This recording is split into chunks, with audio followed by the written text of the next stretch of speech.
नमस्कार दोस्तों, स्वागत है आपकी हमारी यूट्यूब चैनल बातें जीएस की में। आज हम बात करने जा रहे हैं भारतीय संविधान की विशेषता के बारे में। ये होता क्या है? हमारा संविधान दुनिया का सबसे लंबा और विस्तृत संविधान है, पर सवाल ये है कि इसे इतना खास क्यों बनाया गया है। चलिए आसान भाषा में जानते हैं भारतीय संविधान की विशेषता। फर्स्ट ये है कि सबसे लंबा संविधान, और वो भी लिखित संविधान। ये दुनिया का क्या है? सबसे लंबा लिखित संविधान है। प्रारंभ में जब ये लाया गया था, संविधान जब लिखा गया था, तो उसमें 395 अनुच्छेद यानी आर्टिकल थे, 22 भाग यानी पार्ट से, और 8 अनुसूचियां यानी शेड्यूल्स थे। लेकिन अब इसमें 100 से ज्यादा क्या हो गए, संशोधन हो गए हैं, और ये बन के आ गया है 395 का 470, 22 भाग का हो गया है 25 भाग, और 8 अनुसूचिया का हो गया है 12 अनुसूची। इस तरह से भारतीय संविधान में समय दर समय संशोधन होता रहता है। इसका मुख्य कारण क्या है? संशोधन होने का मुख्य कारण है कि भारत में क्या है, विविधता है। संघीय ढांचा यानी केंद्र और राज्य की ढांचा होने के कारण भी, और विस्तृत अधिकार होने के कारण इसमें संशोधन हुआ, और इसी के कारण इतना बदलाव देखने को मिला है। दूसरी जो सबसे महत्वपूर्ण विशेषता है वो है संगठनात्मक व्यवस्था, फेडरल सिस्टम। फेडरल सिस्टम का मतलब क्या है कि भारत क्या है, एक संघीय देश है। संघीय देश का मतलब है कि केंद्र और राज्य दोनों की सरकारें होती हैं। यहाँ पे क्या होती है, एक केंद्र का सरकार होती है जिसमें लोकसभा और राज्यसभा आता है, और एक राज्य की सरकार होती है जिसमें विधानसभा और विधानमंडल आता है। तो ये दो प्रकार की सरकारें होती हैं।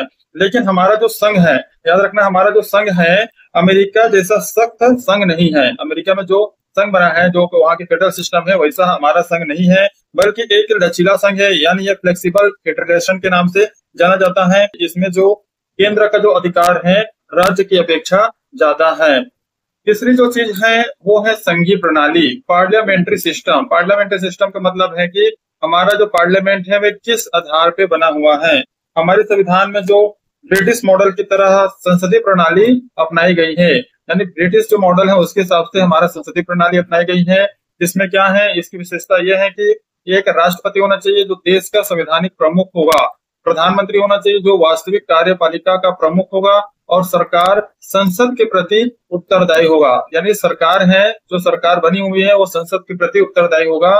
कहने का मतलब है कि जो भी बिल होगा, जो भी नियम कानून बनाया जाएगा, वो संसद में ही बैठ के सांसदों के द्वारा ही बनाया जाएगा। वो सरकार है वो जो बनी हुई है, राष्ट्रपति हो या प्रधानमंत्री, वो सब संसद के प्रति उत्तरदायी होंगे। इसका फायदा क्या होगा? इसका फायदा होगा कि ये इससे लोकतंत्र मजबूत होगा, और सरकार जनता के प्रति जवाबदेही रहेगी। तो इतना हमारे इसमें फायदा देखने को मिलेगा।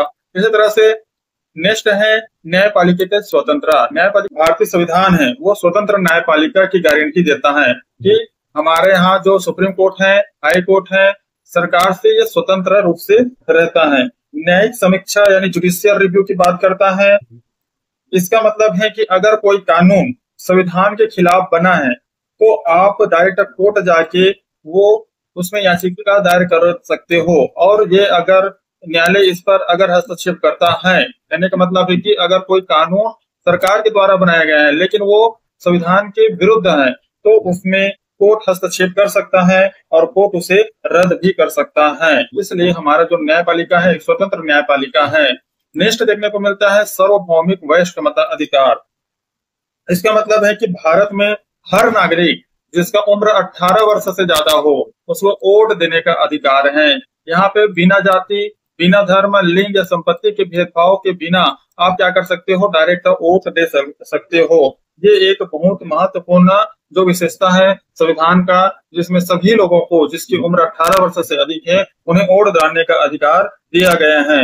यही जो है लोकतंत्र जो है उसकी असली ताकत है कि हाँ, सभी व्यक्ति अपने मत अनुसार सरकार क्या कर सकते हैं, बना सकते हैं।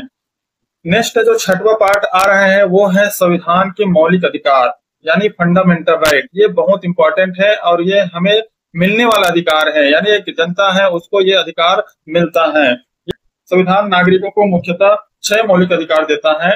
फर्स्ट है समानता का अधिकार, दूसरा है स्वतंत्रता का अधिकार, तीसरा है शोषण के विरुद्ध अधिकार, धार्मिक स्वतंत्रता का अधिकार, सांस्कृतिक और शैक्षिक अधिकार, संवैधानिक उपचार का अधिकार। आगे इसके बारे में अच्छे से अध्ययन करेंगे।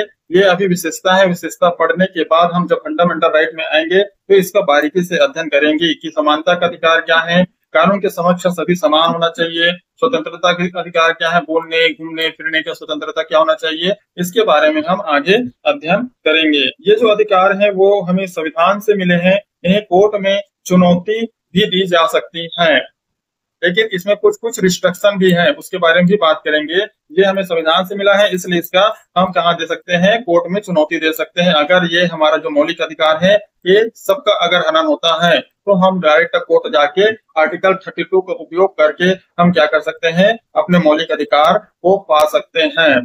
नेक्स्ट जो आया है वो है नीति निर्देशक तत्व, DPSP, directive principle of state policy. ये क्या है, ये अधिकार सीधे लागू नहीं होते। जिस हिसाब से फंडामेंटल लागू होते हैं जनता पे, वो ये वाला जो अधिकार है वो लागू नहीं होते। ये लेकिन राज्य को दिशा देते हैं, राज्य इसमें कानून बनाते हैं, नीति बनाते हैं, और आने वाले समय में जब सरकार के पास ज्यादा संपत्ति हो जाए, अर्थव्यवस्था अच्छे से मजबूत हो जाए, तो ये जो इसमें दिया हुआ है DPSP में जो दिया हुआ जितने भी प्रावधान है उसमें से हम क्या बना सकते हैं, मौलिक अधिकार में उसको डाल सकते हैं। ये जो संविधान है, ये जो नीति निर्देशक तत्व है, विशेषता है, इसको आयरलैंड के संविधान से लिया गया है। नीति निर्देशक तत्व का उदाहरण क्या है कि समान काम करने का समान वेतन होना चाहिए, शिक्षा, स्वास्थ्य आदि पर ये क्या बना सकते हैं, राज्य को निर्देश दे सकते हैं, दिशा दे सकते हैं और इसमें नीति बना सकते हैं। 8वां नंबर आता है मूल कर्तव्य। अब ये जो विशेषता है ये बहुत इंपॉर्टेंट है। हमें अधिकार तो मिला है, लेकिन वो अधिकार के साथ साथ हमारा भी कुछ कर्तव्य होता है।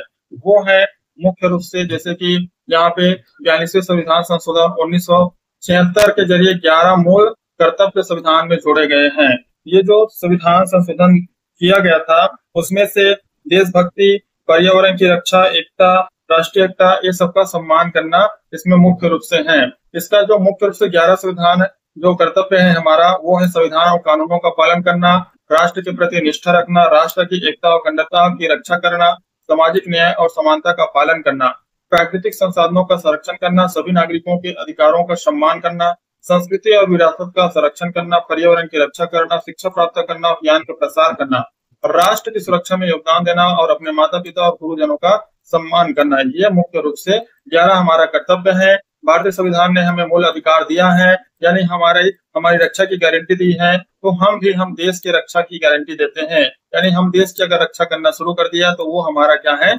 कर्तव्य है। और ये कर्तव्य में ये सब लिखा हुआ है, इसका अच्छे से पालन किया करो ताकि हमारा देश में कर्तव्य रूप से जो काम है डिसिप्लिन रूप से चल सके। अब बात करते हैं धर्मनिरपेक्षता और समाजवाद। ये जो मुख्य रूप से दो चीजें हैं जो 1976 जो 42वें संविधान संशोधन हुआ था उसमें जोड़ा गया था। हमारा जो संविधान है वो पंथ निरपेक्ष है। पंथ निरपेक्ष सेक्युलर है, यानी यहाँ सभी प्रकार के धर्म रहते हैं, चाहे हिंदू हो, चाहे मुस्लिम हो, चाहे ईसाई हो या फिर सिख हो, सब प्रकार के यहाँ धर्म मानने वाले लोग रहते हैं। सरकार किसी एक धर्म को बढ़ावा नहीं दे सकता, इसका मतलब यही है। साथ ही अगर हम समाजवादी की बात किया जाए, ये दोनों जो है वो 1976 के 42वें संविधान संशोधन के द्वारा जोड़े गए थे। इसमें जो समाजवादी सोशलिस्ट की बात करते हैं, जहां सामाजिक और आर्थिक दोनों तरह की समानता को बढ़ावा मिलने की बात करता है। अब ये जो संशोधन की प्रक्रिया है वो कैसे होती है कि अमेंडमेंट प्रोसेस, इसमें भी हमारा संविधान का एक ये है विशेषताएं हैं कि संविधान में संशोधन की प्रक्रिया भी है। संविधान को समय के अनुसार बदला भी जा सकता है। इसमें आर्टिकल 368 के तहत संशोधन की प्रक्रिया तय की जाती है। अभी तक मुख्य रूप से कितने 100+ संविधान संशोधन कर चुके हैं, जैसे कि GST का लाना, 42वें संविधान संशोधन होना, 73वें और 74वें संविधान संशोधन होना। इसे संसद द्वारा अप्रूवल मिल जाता है, फिर उसमें रेक्टिफिकेशन होता है। जब वो राष्ट्रपति उसमें साइन कर देता है तो वो कानून बन जाता है। तो इस तरह से संशोधन की प्रक्रिया अपनाई जाती है। तो दोस्तों, अब आपने जाना कि हमारे संविधान में मुख्य रूप से 11 प्रमुख विशेषताएं हैं जो इससे दुनिया में सबसे खास बनाती हैं। ये केवल कागज की बातें नहीं है, ये हमारे अधिकार हैं और ये हमारे अधिकार जो आजादी के समय मिली थी वो आजादी और व्यवस्था की नींव रखती हैं। अगर वीडियो अच्छा लगे तो हमारे वीडियो को लाइक कीजिए, सब्सक्राइब कीजिए और शेयर कीजिए। मिलते हैं अगले वीडियो में, तब तक के लिए जय हिंद।